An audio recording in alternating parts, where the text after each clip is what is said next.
So I'm going to take the intention not up. This is kind of maybe a version 2 of that idea of a choice of words often is a choice of worlds.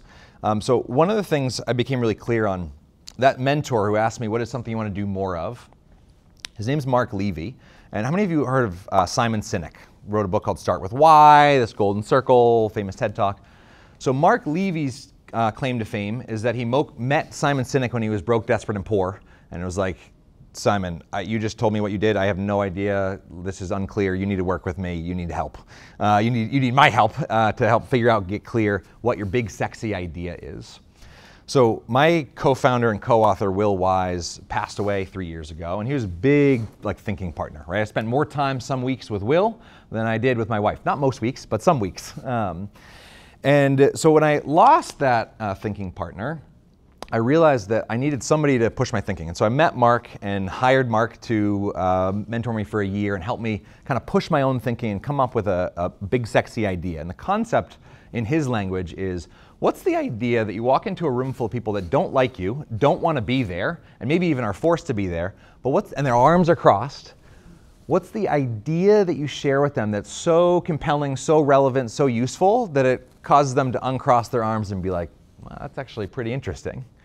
And what he reflected, so we worked together for an entire year, and basically his process was dig up every single part of my life and my work, and then at the very end say, I think this might be what it is, Chad. And what he reflected was, Chad, for the last 10 years, you've done a really good job at helping people connect, build relationships of trust. You're really good at helping people be present. You have the story that you tell where somebody asks you the question, are you present? And it really shifted your wedding, and that's cool, and you really help people be present. But you haven't so much tapped into the future. And yet I think questions and the conversations that we have are very much an edit button to what happens next. And so for this next exercise, super simply, I want you to choose a word that would fill in the blank of this sentence.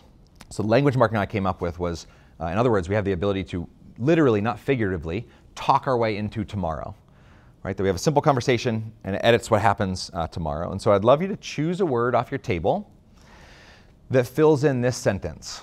As an intention for your time here today, we are here, you are here, to talk your way into a tomorrow filled with blank. So we're here to talk our way into a tomorrow filled with blank. You might invite the group to share a more nuanced, specific version of that intention.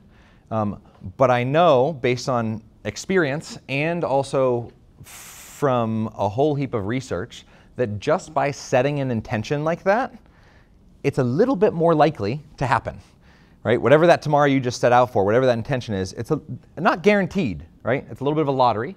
It's not guaranteed, but it's a little bit more likely once you actually get clear about your intent, and especially if you share it with the people that intent affects.